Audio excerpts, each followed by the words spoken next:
Hi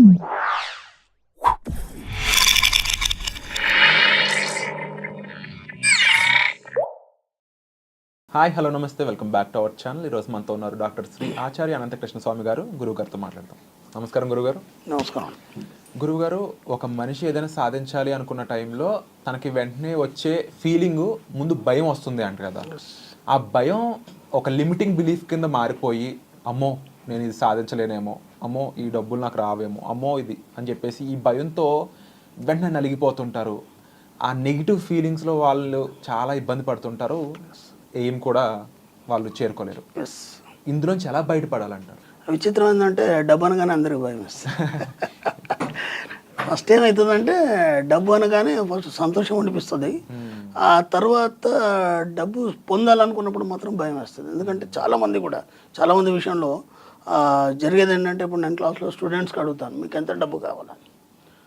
వాళ్ళకి ఏముంటుందంటే, నాకు ఒక 2 లక్షలు అప్పు ఉంది, 2 లక్షలు అప్పు అన్నప్పుడు ఒక 5 లక్షలు ఉంటే సరిపోద్ది, ఎందుకంటే అప్పు కట్టేస్తే 3 లక్షలతో నేను సెటిల్ కావచ్చు అనుకుంటాడు. అందుకంటే ఆలోచనలు మించి ఎవరు కూడా చేయలేరు. ఒక బిజినెస్ మ్యాగ్నెట్ ఉన్నాడు, ఒక 10 లక్షలు ఒక 50 లక్షలు కావాలనుకుంటాడు. ఇంకా కొద్దిగా ఒక కంపెనీ లెవెల్ ఆలోచించినప్పుడు ఒక 1 కోటి 2 కోట్లు 5 కోట్లు కావాలనుకుంటాడు. అంతే తప్ప ఒక 50 కోట్లు 100 కోట్లు 20 కోట్లు ఎప్పుడు కూడా చెప్పడానికి భయం. వాళ్ళకి ధైర్యం అంటే కనీసం మనం ఒక సంఖ్య చెప్తున్నప్పుడు ఆ సంఖ్యకి ఎన్ని సున్నాలు ఉంటాయో కూడా మనకు తెలియదు. ఒక 2 కోట్లు అన్నాం, ఆ 2 కోట్లకి ఎన్ని సున్నాలు ఉంటాయో తెలియదు, 10 కోట్లకి ఎన్ని సున్నాలు ఉంటాయో తెలియదు. ఇక్కడ మన సబ్జెక్టులు ఏంటంటే, నువ్వు స్పష్టంగా దాని పట్ల అవగాహన కలిగి ఉన్నప్పుడే అది నువ్వు పొందడం అనేది జరుగుతుంది.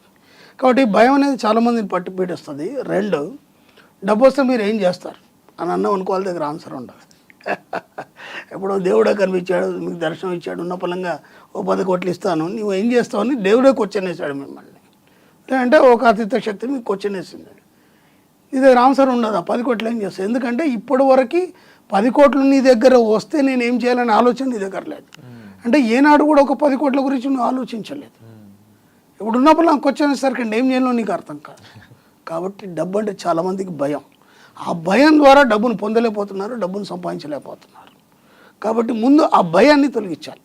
డబ్బు అనే దాంట్లో మీకు ఎక్కడైతే భయం అవుతుందో, డబ్బు గురించి ఆలోచించడానికి కానీ ఊహించడానికి కానీ ఆ భయాన్ని తొలగిస్తే ఆటోమేటిక్గా డబ్బు రావడం అనేది మొదలవుతుంది. ఎలా తొలగించాలనేది మనం క్లాస్లో చెప్తాం. తప్పకుండా గురువు గారు. అయితే ప్రతి మనిషికి కూడా ఫీలింగ్స్ అనేవి కామను. పరిస్థితులను బట్టి ఆ ఫీలింగ్స్ మారుతూ ఉంటాయి. ఇప్పుడు మనం భయం, నెగిటివ్ ఫీలింగ్ బాగానే మాట్లాడుకున్నాము. అలాగే పాజిటివ్ ఫీలింగ్స్ కూడా ఉంటాయి. కానీ చాలామంది వాళ్ళకి వచ్చే పాజిటివ్ వైబ్స్ని, పాజిటివ్ ఫీలింగ్స్ని ఉపయోగించుకోలేకపోతుంటారు. దాన్ని కూడా నెగిటివ్గా మార్చుకునే కొంతమంది కూడా ఉన్నారని చెప్పాలి. నిజంగా పాజిటివ్ ఫీలింగ్స్, పాజిటివ్ సిచ్యువేషన్ మనం ఉన్నప్పుడు దాన్ని ఇంకా డబల్ ట్రిపుల్ ఎలా చేసుకోవాలి, దాన్ని పూర్తి జీవితానికి మనం ఎలా అనువయనం చేసుకోవాలంటారు? ఓ పిల్లాడు ఉన్నాడు, అమ్మ తయారు చేసి స్కూల్కి పంపిస్తుంది. పిల్లాన్ని పంపిస్తూ చెప్తుంది కదా, జాగ్రత్త, ఆ మూల మలుపు దగ్గర జాగ్రత్త, లేదంటే స్కూల్లో ఎవరితో గొడవ పెట్టుకోకు, నువ్వు ఏది ఎవరికి ఇవ్వకు, నువ్వే తినాలి, జాగ్రత్త. ఇవన్నీ మీకు పాజిటివ్గా అనిపిస్తున్నాయి, కానీ అవన్నీ నెగిటివ్స్. ఇందాక మీరు అడిగారు, మన పాజిటివ్ని కూడా నెగిటివ్గా మార్చుకుంటాం మనం అనేది ఇదే. ఇప్పుడు వాడు ఉదయం లేవగానే వాడు మైండ్ ఏముంటుందంటే, నేను తొందరగా స్కూల్కి వెళ్ళిపోవాలి, అక్కడ మా ఫ్రెండ్స్ ఉంటారు, వాళ్ళతో నేను సరదాగా ఉండాలి, ఏమేమి హోంవర్క్ నేను రెడీ చేసుకున్నాను, టీచర్ అడగని నేను చెప్పాలి. ఒక హెల్తీ మైండ్తో ఉంటాడు వాడు. ఆ వెళ్ళే మూమెంట్లో మనం ఇవన్నీ జాగ్రత్తలు చెప్పేసరి కంటే వాడు సబ్కాన్షియస్ మైండ్ దెబ్బతింటుంది. ఇప్పుడు ఏమైపోతుంది, వాడు బాగానే ఉంటాడు, సరిగ్గా మూల మలుపు దగ్గర అమ్మ చెప్పింది గుర్తుకొస్తుంది. ఆ జాగ్రత్తలో ఏదో చిన్న తేడా వచ్చి వాడికి ఏదో చిన్న దెబ్బ తగలడం కానీ పడడం కానీ జరుగుతుంది. నువ్వేమీ చెప్పలేదు, వాడు సబ్కాన్షియస్ మైండ్ ఫ్రీగా ఉంది, ఈజీగా వెళ్ళిపోతాడు, ఈజీగా వచ్చేస్తాడు. కాబట్టి ఎక్కడ కూడా మనం ఏం చేస్తామంటే, మీరు అన్నట్టుగానే ప్రతి దగ్గర కూడా మనం దాన్ని పాజిటివ్ అనుకొని నెగిటివ్గా మార్చుకుంటాం. కాబట్టి ఇక్కడ విచిత్రం జరుగుతుందంటే, అది ఎందుకు జరిగింది, అలా ఎందుకు జరిగిందంటే, మీకు బుద్ధి తెలిసినప్పటి నుంచి ఇప్పటి వరకు సమాజం నుంచి మ్యాక్సిమం పాజిటివ్ అనుకొని నెగిటివ్నే నేర్చుకున్నాం మనం. కాబట్టి అది పాతుకుపోయింది సబ్కాన్షియస్ మైండ్లో. అది మీరు ఎంత బాగా ఆలోచించినా, ఎంత మనం పాజిటివ్గా పోదామన్నా సరే, అది నెగిటివ్ వైపే ప్రయాణం చేయడం అనేది జరుగుతుంది. కాబట్టి దాన్ని మార్చాలన్నప్పుడు ఆ యొక్క సబ్కాన్షియస్ మైండ్లో డిజైన్ని మార్చాలి పూర్తిగా. ఆ డిజైన్ని మార్చాలంటే దానికి మన ముందు బ్రెయిన్ ట్రైన్ చేయాలి.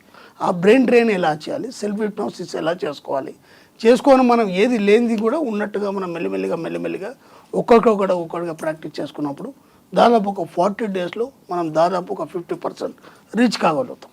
ఆ తర్వాత ఇంకేమైనా డిస్టర్బెన్స్ వస్తే దాన్ని ఎలా అధిగమించాలనేది మనం క్లాస్లో చెప్పడం జరుగుతుంది. తప్పకుండా గురువు గారు. మరొకసారి ఆ క్లాసెస్ అనేవి డేట్స్ అవి అంటే కాస్త డీటెయిల్స్ మా కోసం మన ఆడియన్స్ కోసం షేర్ చేస్తారు. ఓకేనండి. ఇప్పుడు మనకి ఈ 2024 అండి, మనకి 15th సెప్టెంబర్ వచ్చి మనకి రాజమండ్రిలో ఉంటుందండి. అలాగే 22nd సెప్టెంబర్ వచ్చి మనం రెగ్యులర్ క్లాస్ మళ్ళీ హైదరాబాద్లో ఉంటుంది. అలాగే 29th సెప్టెంబర్ వచ్చి మనకి అనంతపూర్లో ఉంటుంది. 6th అక్టోబర్ వచ్చి మనకి విజయవాడలో ఉంటుంది. అలాగే 27th అక్టోబర్ వచ్చి మనకి బెంగళూరులో ఉంటుంది. వీలైనంత తొందరగా మనం ఎన్రోల్ చేసుకోండి, ఎందుకంటే రష్గా ఉన్నాయి క్లాసెస్, జనాలు చాలా పెరిగారు, అందరికీ డబ్బు మీద అవగాహన వచ్చింది, దాంతోపాటు సంపాదించాలనే కసి వచ్చింది. ఇంతకుముందంటే ఏదోలాగా జీవించడం అనేది ఒకటి అలవాటు అయిపోయింది. మన వీడియోలు చూసిన తర్వాత, చాలామంది అచీవ్మెంట్స్ చూసిన తర్వాత అందరికీ ఒక రకమైనటువంటి కసి కూడా వచ్చింది. అన్నీ సంపాదించాలి, అన్నీ ఆనందంగా అనుభవించాలనే కోరికలు వచ్చింది. దానికి పడే డబ్బు ఎలా సంపాదించాలనేది కూడా మన క్లాస్లో మనం ఎన్నో అచీవ్మెంట్స్ చూస్తున్నాం. వీలైనంత తొందరగా ఎన్రోల్ చేసుకోండి.